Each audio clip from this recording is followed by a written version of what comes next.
Perawi hadis Syiah tertolak. Akhirnya kita katakan ya, kalau ternyata mereka bertakiyah, bagaimana mereka bisa membenarkan riwayat-riwayat mereka? Sekarang orang-orang Syiah punya buku-buku hadis.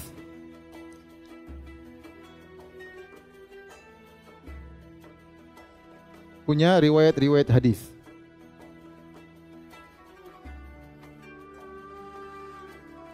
Bukankah hadis itu isinya adalah para perawi? Hadis isinya para perawi. Nah, kalau para perawi ini ternyata orang-orang Syiah,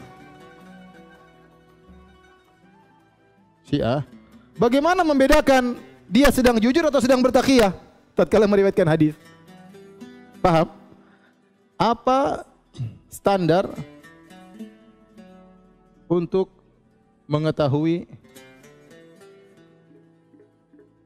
sang perawi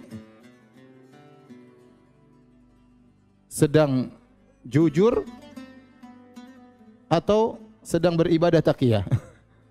Sedang beribadah taqiyah. Ngapusi.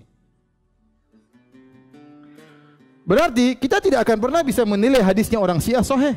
Ustadz tersebut menyampaikan bahwa perawi Syiah tidak dapat dipercaya karena dikhawatirkan dia menyampaikan hadis ketika sedang bertakiyah. Sekarang mari kita lihat perawi Syiah yang terdapat di dalam kitab ulama muslimin. Dalam kitab Mizanul I'tidal, karya Adz-Dzahabi, salah satu ulama Ahlus Sunnah, jilid 3, terbitan Darul Ma'rifah, halaman 16. Adz-Dzahabi berkata, Ubaidullah bin Musa al-Absi al-Kufi, guru al-Bukhari. Kami tegaskan, dia adalah guru Bukhari. Dia terpercaya, akan tetapi dia seorang Syiah yang mendakwahkan kesyiahannya. Dan Abu Hatim serta Ibn Ma'in telah menilainya siqah. Dalam kitab Shahihul Bukhari, terbitan Ibn Katsir, cetakan pertama tahun 2002 Masehi, halaman 1862, telah menyampaikan kepadaku Sulaiman dari Syu'bah dari Al-Walid dan telah menyampaikan kepada Ubad bin Ya'qub Al-Asadi. Kami ulang, Ubad bin Ya'qub Al-Asadi, dan seterusnya sampai sabda Rasulullah Shallallahu Alaihi Wasallam. Siapakah pribadi Ubad bin Ya'qub Al-Asadi, salah satu perawi Sahih Al-Bukhari? Dalam kitab Du'afa wal Matrukin, karya Ibnul Jauzi, salah satu ahlu sunnah yang bermadzhab Hambali, jilid 2, terbitan Darul Kutub Al-Ilmiyah, cetakan pertama tahun 1986 Masehi, halaman 77.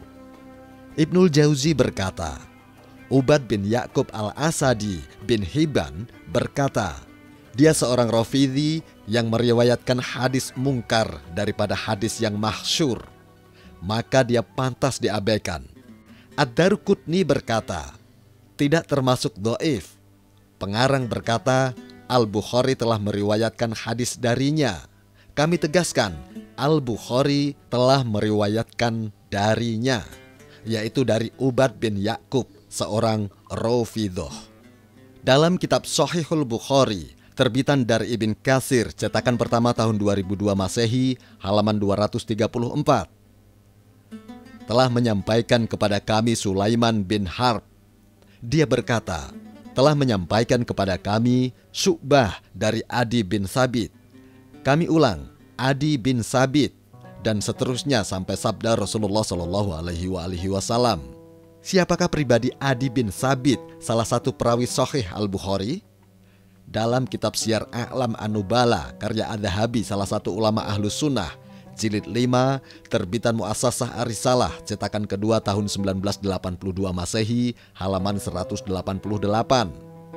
Adz-Dzahabi berkata di dalam biografi, Adi bin Sabit, Ahmad bin Hambal dan Al-Ijli berkata, dia siqah atau terpercaya.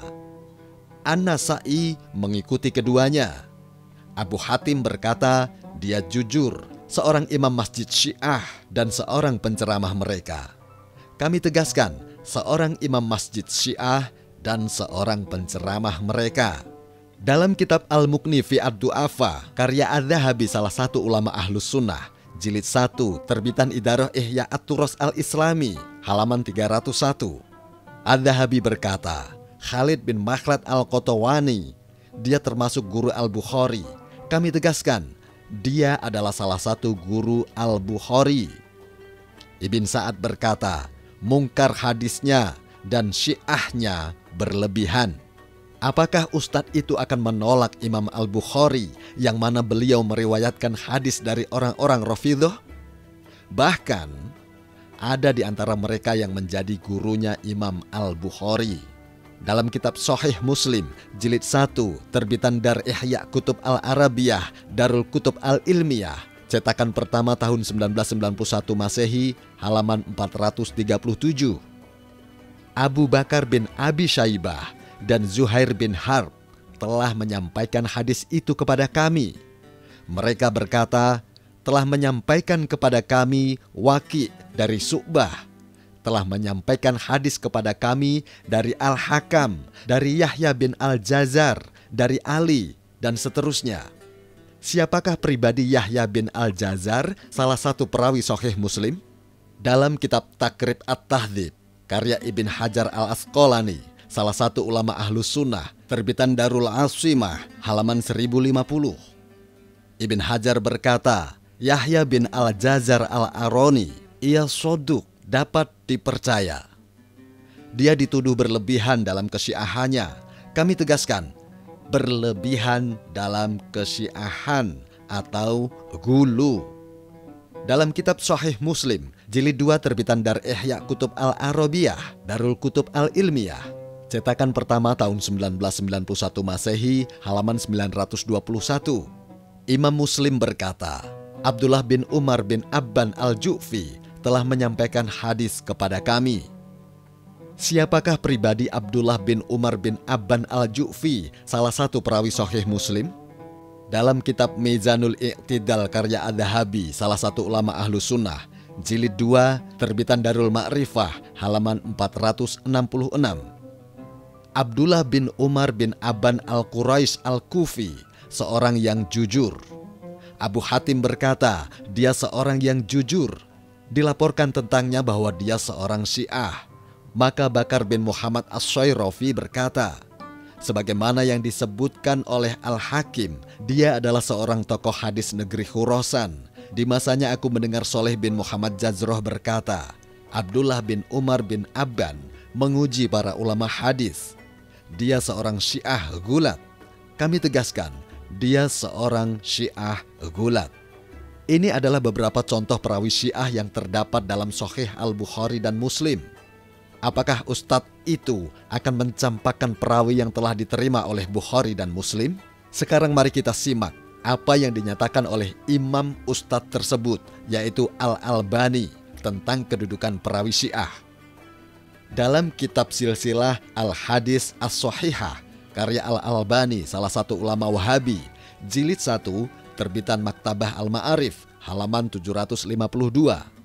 Al-Albani berkata, paham Syiah tidak merusak riwayat menurut ulama hadis. Karena perkara yang dilihat dari sosok periwayat hadis adalah dia seorang muslim. Kami tegaskan, seorang muslim yang adil juga terjaga dari kelalaian. Adapun mazhab yang dianutnya bertentangan dengan Ahlus Sunnah, hal ini bukan merupakan kecacatan menurut ulama hadis, selama dia tidak mengingkari dasar-dasar agama. Jauh sekali sudut pandang yang dimiliki oleh Al-Albani dengan ustadz yang tidak memiliki dasar apapun. Yang aneh, Al-Albani mengakui bahwa Syiah termasuk kelompok muslimin. Sekarang mari kita dengar ulama yang diakui oleh ustadz tersebut. Apa akibat dari menolak riwayat dari perawi Syiah? Dalam kitab Al-Kifayah fi Ilmi Ar-Riwayah, karya Khatib Al-Baghdadi, salah satu ulama Ahlus Sunnah, halaman 129. Ali bin Madini berkata, jika kamu meninggalkan penduduk Basrah karena masalah takdir, dan jika kamu meninggalkan penduduk Kufah karena pandangan semacam itu, yaitu karena Syiah, maka hancurlah kitab-kitab, yakni hilanglah hadis. Pada halaman 130, diriwayatkan dari Al-Husain bin Idris, aku bertanya kepada Muhammad bin Abdillah bin Amr al-Musolli tentang pribadi Ali bin Ghurab. Dia menjawab, termasuk ahli hadis dan memahaminya. Aku bertanya kembali, bukankah dia dhaif? Al-Musolli berkata, sesungguhnya dia Syi'i, dan aku tidak meninggalkan satu riwayat dari orang yang memahami hadis, selama dia bukan seorang pendusta. Pada halaman 131, dari Muhammad bin Muhammad Adz-Dzabbi berkata, aku pernah mendengar Muhammad bin Ya'qub ditanya tentang Fadil bin Muhammad Asy-Sya'rani. Muhammad bin Ya'qub menjawab, jujur dalam riwayat.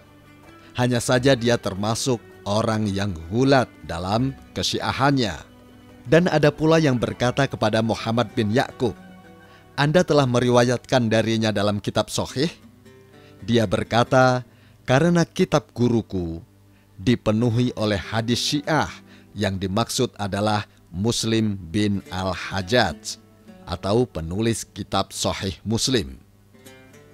Semua fitnah tentang Syiah ini kami serahkan kepada para pemirsa di dalam menilainya.